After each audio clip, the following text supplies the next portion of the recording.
नमस्कार। नानू नानी की कहानी में आपका स्वागत है। आज जो मैं आपको कहानी सुनाने जा रहा हूं उसका शीर्षक है बांसुरी बजती रही। बहुत पुरानी बात है। एक गांव में रमेश और भोला दो दोस्त थे। दोनों एक ही कक्षा में पढ़ते थे। रमेश का परिवार काफी संपन्न था, पैसे वाले था। भोला का परिवार बहुत ही गरीब था। भोला के पिताजी गांव के जानवरों को जंगल में चराते थे और उससे अपने घर का गुजारा करते थे। गांव में 8वीं तक का स्कूल था। दोनों दोस्त 8वीं तक पढ़ते रहे, लेकिन 8वीं के बाद शहर में जाना था स्कूल की पढ़ाई करने के लिए।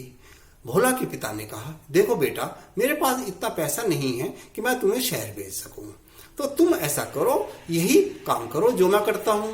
भोला ने कहा, ठीक है पिताजी, जैसे तुम गाय भैंस चराते हो मैं भी गाय भैंस चराऊंगा। और भोला ने और दूसरे जानवर इकट्ठे कर लिए और वह भी गाय भैंस चराने लगा। रमेश जो था उसके पिता ने उसको अपने भाई के पास भेज दिया जो शहर में रहता था। रमेश की पढ़ाई वहां पर चालू हो गई।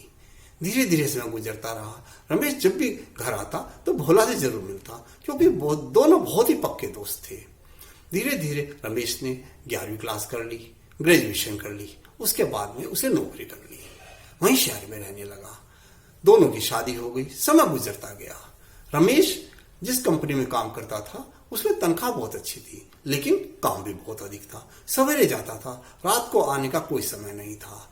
खाना भी समय अनुसार उसको नहीं मिलता था। इधर भोला सवेरे जाता, गाय भैंस ले जाता, चराता और बंसी बजाता हुआ जाता था। पेड़ पर बंसी बजाता रहता था। भोला को कोई विशेष चिंता नहीं थी। उधर रमेश क्योंकि शहर में रहता था, उसके बच्चे भी पढ़ने योग्य हो रहे थे, तो वह और ओवर टाइम करने लगा और रात को लेट आने लगा।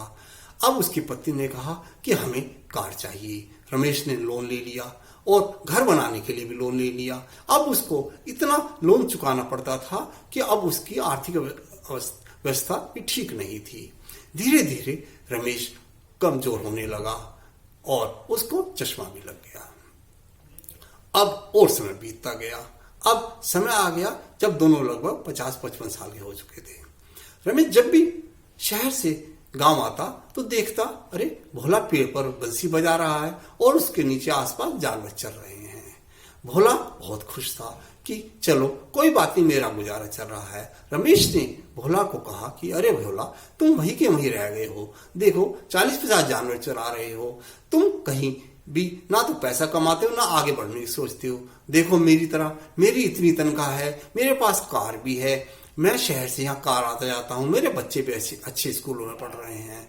तो भोला कहता, देखो देखो भाई, मैं तो आगे पढ़ नहीं सका, ना मेरी ज्यादा इच्छाएं हैं। मेरी तो जितनी कमाई है मेरा उसमें गुजारा चल जाता है और मेरे बच्चे भी गांव के स्कूल में पढ़ रहे हैं। जहां तक रहा सवाल इन बच्चों का, तो जैसे मेरे पिता गुजारा करते थे, जैसे मैं गुजारा करता हूं, ऐसे ये भी कर ही लेंगे।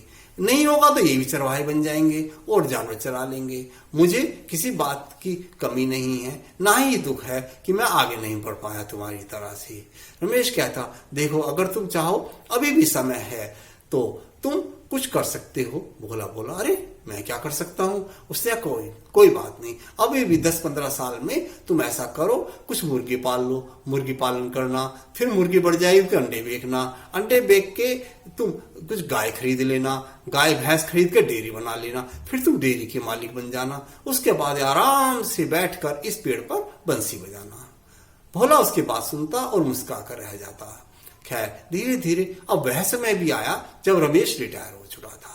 रिटायरमेंट के बाद रमेश के पिता बोले, बेटा अब शहर में तुम्हारा कोई काम नहीं है, तुम गांव आ जाओ। रमेश अपना सारा सामान लेके गांव आ चुका था, लेकिन अब उसको कितनी ही बीमारियों ने घेर लिया था, क्योंकि ना तो उसको समय पर खाना मिलता था, 10 तरह की चिंताएं थी शहर में। उसने लोन भी ले रखा था मकान के लिए, गाड़ी के लिए, क्योंकि उसी तरह का उसका खर्चा था, और बच्चों की पढ़ाई पर भी काफी खर्च था। इसी वजह से उसको काफी बीमारियां हो गई थी, वह बहुत कमजोर हो गया था। जब रमेश रिटायरमेंट के बाद घर आया तो वह भोला के घर गया तो पता चला भोला तो वहीं पेड़ पर बंसी बजा रहा है और जानवर उसके चल रहे होंगे आसपास। तो रमेश अपनी गाड़ी से वहां पर चला गया जहां भोला पेड़ पर बंसी बजा रहा था। गाड़ी की आवाज सुनकर भोला नीचे आया और दोनों गले मिले। तभी भोला बोला, अरे भाई तुम इतने कमजोर कैसे हो गए, क्या हो गया तुम्हें?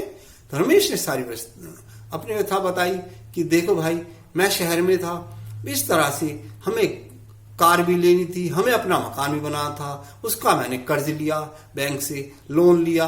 लोन लेने के बाद में उसको उतारने के चक्कर में फिर मैं लेट सवेर ऑफिस में रहता था, समय पर खाना भी नहीं मिलता था, और आज मैं समझ में आया तुम मुझसे अच्छे हो।